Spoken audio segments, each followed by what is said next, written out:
Today I'm so excited to talk about Ready Player One. The book by Ernest Cline came out in 2011, and then the film premiered in 2018. And Ernest Cline co-wrote the film with Zach Penn, which is really fascinating. I love when they let an author write the screenplay. But first, let's talk about the novel itself, since they really have the same premise, but they are in fact very different. And just a nice little reminder, Ready Player 2 just came out a few days ago, and don't worry, I'll talk about it next. Not in this video, but in my next video. I just want to tease you a few little Ready Player 2 images along the way.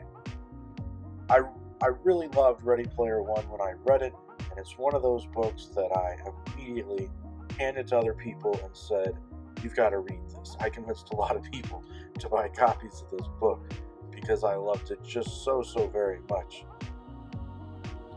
In the story, you've got a gamer who really has an addiction, and it's a futuristic sci-fi novel that really comes across as a bit post-apocalyptic because the world is in a bad state economically, though it's not as if there's been a nuclear bomb and everything's changed. Like, it's not that far post-apocalyptic.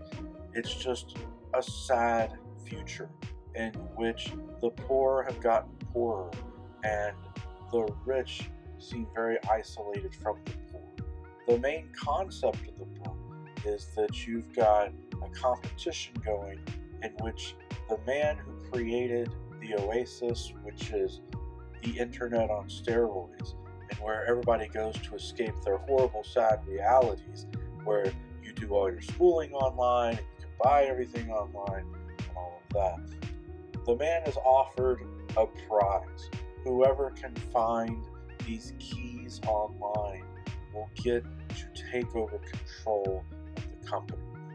And there is basically an evil corporation in the book where they are trying to get that control so that they can flood the Oasis with advertising and marketing and all that.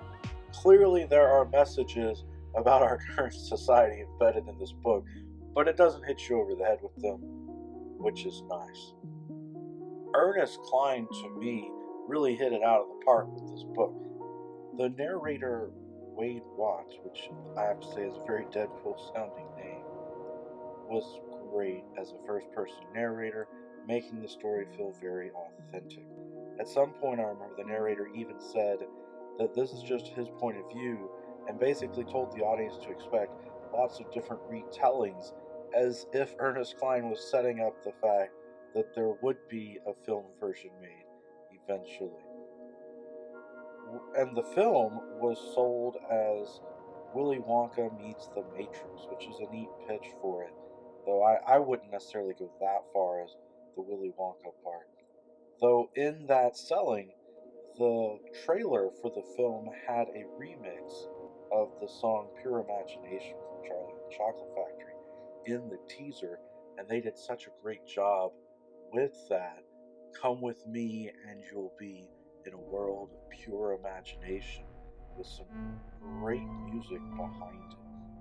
Obviously, you can tell by my enthusiasm, I give the book 5 stars. I highly recommend it for anyone, especially the younger generation, especially gamers. But I've talked to older people who don't play games who enjoyed the book, and part of that is because of all the pop culture references. If you are not part of the younger generation, I think you'll appreciate those pop culture references all the more because they mean something to you. But also, if you are a fan of role-playing games like Dungeons and Dragons, then you're going to love the book because, unlike the film, it's got a lot of D&D references in it. So let's go ahead and talk about those changes to the film. When the film came out, everyone I knew who'd read the book was asking me what did I think about the movie, because it was somewhat controversial that they made so many changes. The way that the characters find the keys, the way that a lot of the plot elements happen were changed, even though Ernest Cline worked on both the movie and the screenplay. I think he realized that he needed to change the pacing and make it feel more cinematic. But I like the film. I just look at it as something different, a different retelling of it. In fact, I really like how they changed the character iRock from the book into the film. I felt that that worked. Though, as a spoiler, in the book, one of the main characters dies, and they didn't do that in the film. If you have not read Ready Player One, read it. And if you haven't seen the film, read the book first, then watch the film. Have a great day. Every day is a good day for a book talk. Peace.